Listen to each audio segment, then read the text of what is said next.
Le terrain de la discorde, le voici. 3000 m² sur la commune de Cracq. En 1997, Dominique Moreau l'achète pour y construire sa maison. Le terrain a un certificat d'urbanisme. Le permis de construire lui est donc accordé. La construction est interrompue. Quelques années plus tard, le terrain est vendu, puis une nouvelle fois revendu.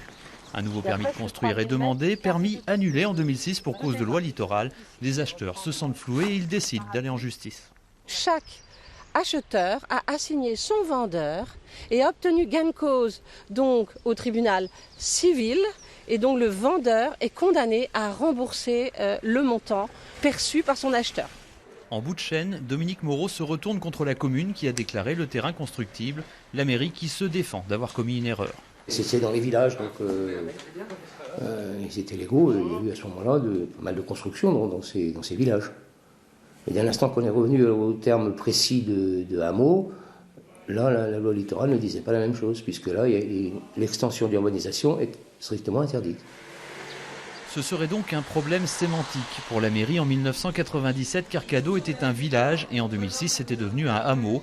Pourtant, du côté de l'association Alpa qui a attaqué le permis de construire en 2006, on rappelle que la loi littorale n'a pas été modifiée depuis 1986. Rien n'a changé, ni la terminologie, ni la configuration des lieux.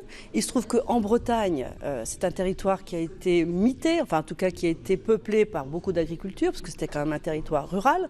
Donc de fait, les habitations étaient dispersées en campagne, et donc il y a beaucoup de lieux où il n'y avait qu'une ou deux fermes ou trois. Donc, et on a pris l'habitude dans notre région d'appeler ces lieux-là des villages. Et dans la loi littorale, la différence a une importance. Si on peut étendre un village, c'est impossible pour un hameau. Une erreur sur les mots qui coûte très cher. Aujourd'hui, on me réclame 172 000 €, mais il faut savoir, depuis le début de ce procès, en civil, j'ai été condamnée à rembourser les avoués et les avocats de chaque personne, de tous les propriétaires successifs de ce terrain. Aujourd'hui, c'est sa maison qui risque d'être saisie puisque les 95 000 € versés par l'assurance de la commune ne couvrent pas la totalité des sommes réclamées.